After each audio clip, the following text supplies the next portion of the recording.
37 కోట్ల మంది వానరులు మహావీరులైనటువంటి వారు రామలక్ష్మణులతో కలిపి పడిపోయారు. ఒక్క వానరుడు యుద్ధభూమిలో లేచి తిరుగుతున్నవాడు లేడు. ఇంద్రజిత్ శక్తి తెలుసు కాబట్టి విభీషణుడు వెళ్ళిపోయాడు, దొరకలేదు. స్వామి హనుమ ఏ అస్త్రము చేత బంధింపబడరు కాబట్టి హనుమ ఒక్కరే ఉన్నారు.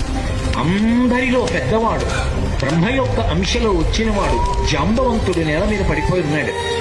విభీషణుడు కాగడా పట్టుకుని అడిగాడు, తాతా కుశలమేనా అని అడిగాడు. వానరులలో శ్రేష్ఠుడైన హనుమ బ్రతికి ఉన్నారా అని అడిగాడు జాంబవంతుడు. విభీషణుడు అన్నాడు, తాత, నువ్వు అడగవలసినది రామలక్ష్మణులు కుశలముగా ఉన్నారా అని అడగాలి. హనుమ కుశలముగా ఉన్నారా అని అడిగారేం తాత అని అడిగారు. మొత్తం వానరులు రామలక్ష్మణులతో కలిసి పడిపోయినా కూడా నష్టం లేదు.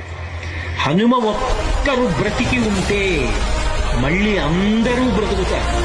అందరూ బ్రతికి ఉన్నా హనుమ ఒక్కరు పడిపోతే బ్రతికి ఉన్న వీళ్ళందరూ పడిపోతారు. అందుకే నేను హనుమ బ్రతికి ఉన్నారా అని అడుగుతున్నాను.